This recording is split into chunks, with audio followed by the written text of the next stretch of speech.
For 8 years, I ran a real economy inside my classroom. Every student from age 9 to 12 worked in a team, developed a product or service, set their prices, managed their costs, dealt with customers, and kept their own accounts.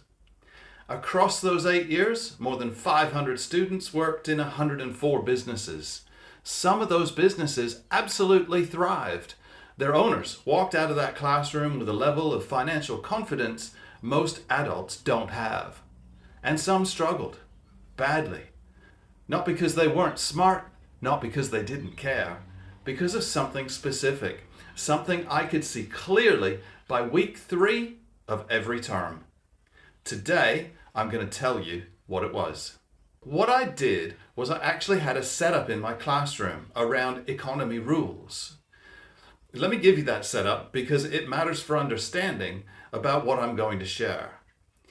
Every team got a startup allocation, a fixed amount of money, our currency.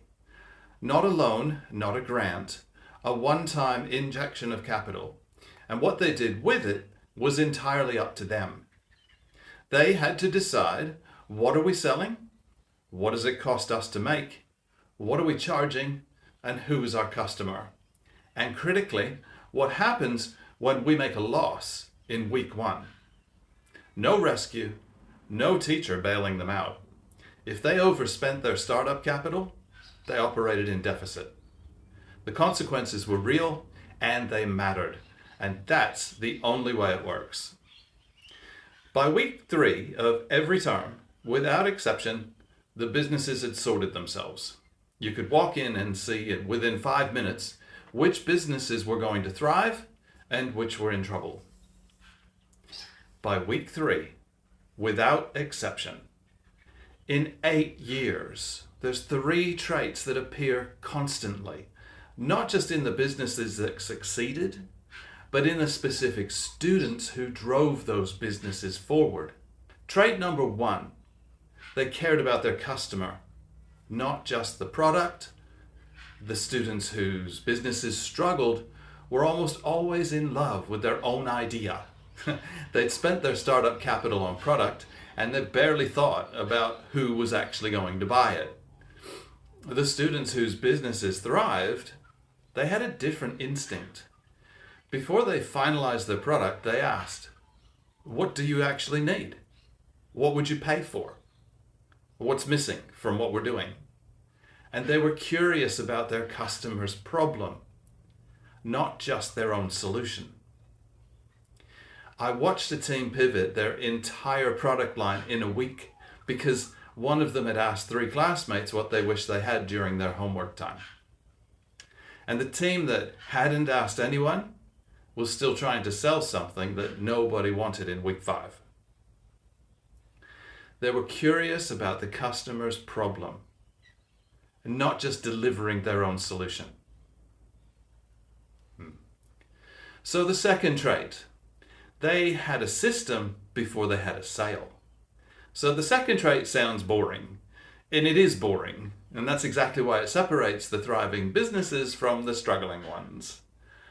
Record keeping. Every coin in, every coin out, every dollar in, every dollar out. Not at the end of the week, daily. The thriving businesses always knew their numbers. They knew their margin, they knew their break even, not because they were accountants, but because they built a habit at the start before the pressure arrived. The struggling businesses, almost universally, had no system. They had enthusiasm and energy in week 1, and by week 3, they couldn't tell you if they were making a profit or not. You cannot make a good financial decision without data. And the habit of keeping records is not an accountant's habit. It's a financially intelligent person's habit. I've watched 10 and 11-year-olds keep cleaner accounts than adults I know. Now, trait number 3, that's about bounce back. This is the one that separates the ceiling between businesses that do well and the businesses that do extraordinarily well. Every business had a bad week. Every single one across the 8 years. There was a product that didn't sell. a supplier problem, a competitor who undercut them, or they made a loss. The struggling businesses treated a bad week as information about how they were worth. If the week was bad, they were bad. And they contracted. They got defensive. Some of them gave up quietly, still showing up, but no longer actually trying. The thriving businesses, they treated a bad week as information about the system. If the week was bad, something in the system needed to change. They reviewed, they adjusted, we talked about it. They came back the following week with a different approach. Same event, completely different interpretation. That interpretation was the variable that mattered the most. Same event, completely different interpretation. So what struggling actually looks like? There seems to be two failure patterns, two that appear over and over, and neither is about intelligence. Both are fixable if you catch them early. So pattern one, this is the enthusiasm without structure. These were often the most creative students. They have brilliant ideas and genuine passion and real energy in week one. Then reality arrives. Maybe the product costs more to make than they budgeted, or takes longer than they thought. The price that they set didn't cover the costs. They hadn't thought about what happened after the first sale, how they would replenish their stock, how they'd manage customer returns, or how they'd split revenue between team members, what they would do if they made too much stock. See, enthusiasm is an asset. It just isn't a system. And without a system underneath it, enthusiasm, it runs out around about week 3. Then there's pattern 2. Comparison instead of improvement. This second pattern, it's harder to see, but it's just as consistent. Some students, when their business hit a difficult week, they started tracking what other businesses were doing rather than what their own business needed. They'd come to me and say, but they're charging less, or, but they have more customers.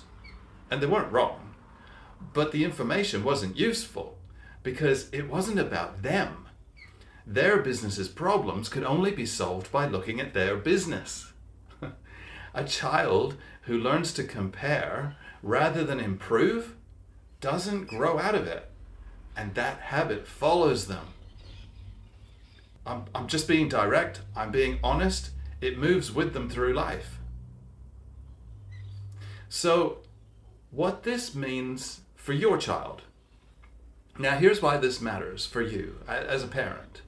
Even if you never intend to run a classroom economy at home, those 3 traits, curiosity about others, systems before pressure, and responding to failure as data, are financial mindset traits.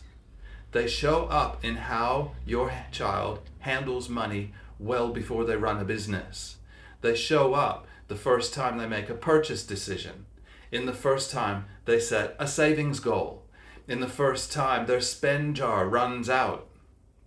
The child who asks, what do I actually need before spending, is demonstrating trait 1. The child who keeps their own spending record without being asked is demonstrating trait 2.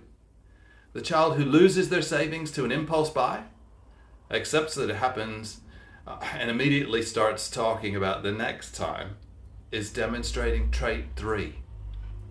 You don't need a classroom economy. You need daily situations with real consequences, a child who's allowed to make the decisions, and the expectation that they'll learn from what happens, not be rescued from it.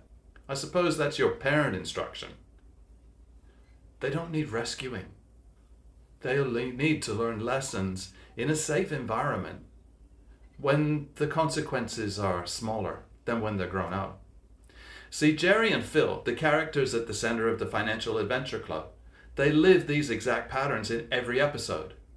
Gerri has trait 1 naturally. She asks questions before she acts. Phil, he's got the energy and the ideas, but he has to learn the hard way that enthusiasm without a system runs out. And the episodes are written so that your child can see both characters making real decisions with real consequences and draw their own conclusions. Not because the story tells them what to think, but because they lived it through the characters they know. If you want to give your child a structured environment where these 3 traits can develop naturally, week by week, episode by episode, the link for the Financial Adventure Club is in the description. Your question this week: which of these 3 traits do you see most naturally in your child? And which is the hardest? Tell me in the comments. I read everyone, and I'm genuinely curious.